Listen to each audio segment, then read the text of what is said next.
Seusai menyiapkan makanan untuk seluruh murid perguruan, menjelang siang hari, Lintang dan Limo telah berada di batas hutan larangan, tempat mereka biasa berburu rusa. Lintang tidak berani masuk lebih dalam, karena banyak terdapat hewan buas. Terlebih, hutan larangan juga dihuni oleh banyak makhluk lelembut seperti siluman dan demit. Bersama Limo, Lintang sudah mendapatkan satu ekor rusa berukuran sedang. Mereka berencana untuk segera kembali ke perguruan.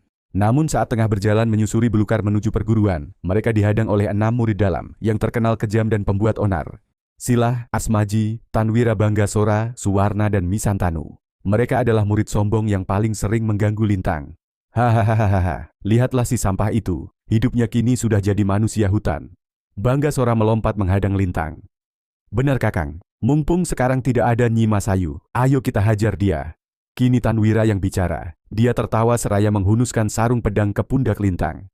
Hahaha, sampah tetaplah sampah. Betul, dia aib di perguruan kita. Harusnya dulu dia sudah mati di hutan terlarang dimakan para siluman. Namun sampah ini keberuntungannya cukup besar. Kita cincang saja dia sekarang, tidak akan ada yang tahu. Hahaha. Keenam murid itu tertawa lantang. Namun wajah mereka menggambarkan kekesalan yang teramat sangat.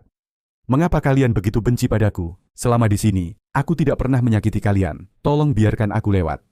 Lintang mencoba berbicara baik. Sebetulnya dia juga sudah kesal terhadap mereka. Namun apalah daya, dirinya hanya seorang murid yang tidak memiliki kemampuan bela diri.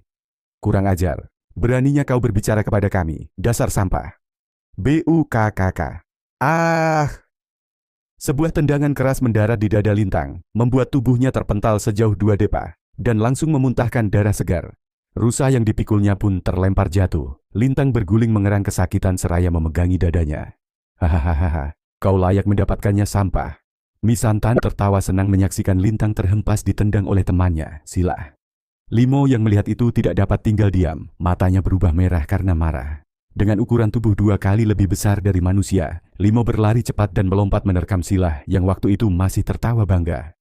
Limo, jangan, Lintang berteriak mencegah sahabatnya bertindak bodoh. Namun naluri buas telah lebih dulu menguasainya. Limo tidak mengindahkan perkataan Lintang.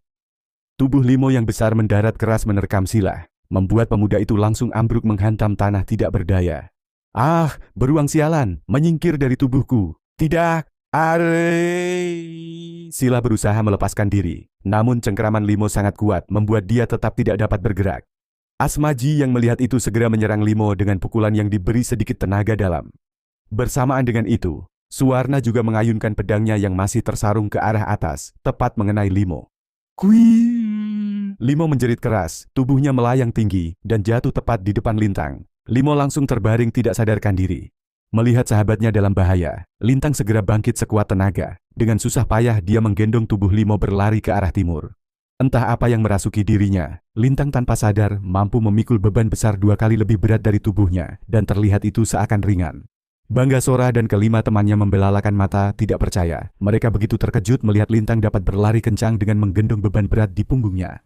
Apa yang kalian lakukan? Cepat kejar. Kita habisi dia di hutan ini, si sampah itu pasti akan mengadu pada sesepuh jika kita biarkan lolos.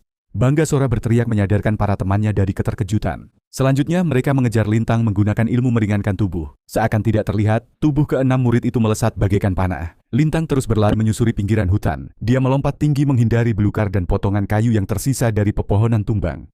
Tanpa sadar, Lintang mampu melompat sangat tinggi, dengan kecepatan lari yang begitu kencang hingga menyamai ilmu meringankan tubuh milik Banggasora.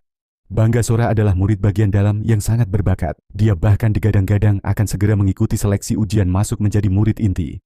Kecerdasannya dalam olah kanuragan membuat dia begitu angkuh dan sombong. Sudah banyak murid lain menderita karena perbuatannya. Dia akan menghajar siapa saja yang tidak mau mengikuti kehendaknya. Bersama kelima temannya, Banggasora menjadi murid pembuat ulah di perguruan. Dia bahkan pernah akan memperkosa seorang murid perempuan. Beruntung waktu itu Lintang memergokinya dan berhasil mencegah aksi bejat Banggasora. Akibatnya, Lintang dihajar habis-habisan dan dibuang ke tengah hutan larangan. Keenam murid pembuat ulah itu terus mengejar Lintang. Mereka begitu terkejut melihat Lintang dapat berlari dengan begitu cepat. Kepala mereka dipenuhi banyak pertanyaan tentang Lintang. Tidak mungkin sampah yang tidak memiliki inti energi dapat menguasai ilmu meringankan tubuh. Mereka pikir, kemungkinan Lintang mencuri salah satu pusaka perguruan yang dapat membantunya berlari cepat. Kurang ajar. Si sampah itu sangat cepat, tidak mungkin dia belajar ilmu kanuragan. Asmaji mengumpat panjang pendek, dirinya semakin kesal saja terhadap Lintang. Banggasora juga demikian. Dia terus mengumpati Lintang di dalam hati. Banggasora tidak ingin mengakui bahwa Lintang mampu berlari cepat, bahkan melebihi kecepatannya. Lintang yang terus berlari tidak berani menoleh ke belakang. Sekuat tenaga dia terus saja berlari, berharap dapat lepas dari kejaran Banggasora. Tidak terasa dirinya sudah berlari sejauh ribuan depa, bahkan sudah lama keluar dari dalam hutan. Di sisi lain di tepi sebuah danau, seorang pemuda tampan sedang merebahkan diri di atas rerumputan hijau nan lembut. Setiap hari setelah latihan, dia selalu menyendiri dan menghabiskan waktunya di danau itu.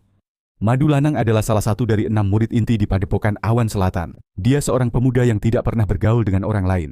Sifatnya yang dingin dan tertutup membuat dia tidak memiliki satupun teman di perguruan itu.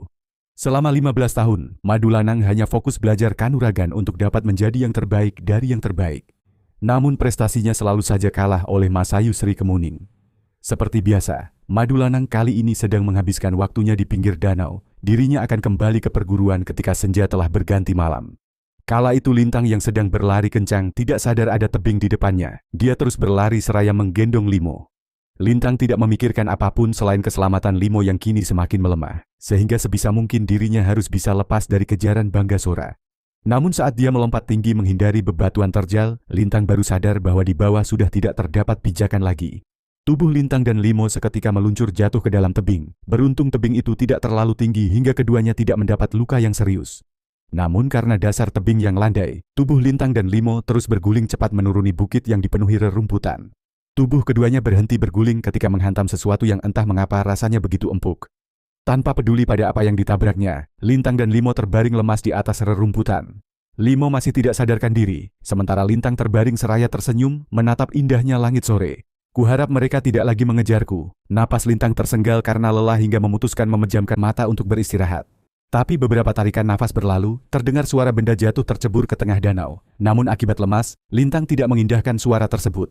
Dia hanya tersenyum membayangkan bagaimana raut kesal Banggasora, andai benar tidak dapat mengejarnya. Sementara di bawah danau, terlihat seorang pemuda tampan berkulit putih dengan rambut indah berkilau tengah mengutuki sesuatu yang menimpa dirinya. Kurang ajar apa yang baru saja menghantam tubuhku. Madulanang melangkah keluar dari dalam air. Dia begitu kaget saat sebuah benda asing yang entah datang dari mana tiba-tiba jatuh dan menabraknya dengan keras, membuat tubuh Madulanang melayang jatuh ke dalam danau. Waktu itu Madulanang memang tengah melamun. Dia tidak menyadari ada benda jatuh dan berguling ke arahnya. Setelah sampai di tepian danau, Madulanang segera melompat ke atas dengan ilmu meringankan tubuh, memastikan apa yang baru saja membuatnya terlempar.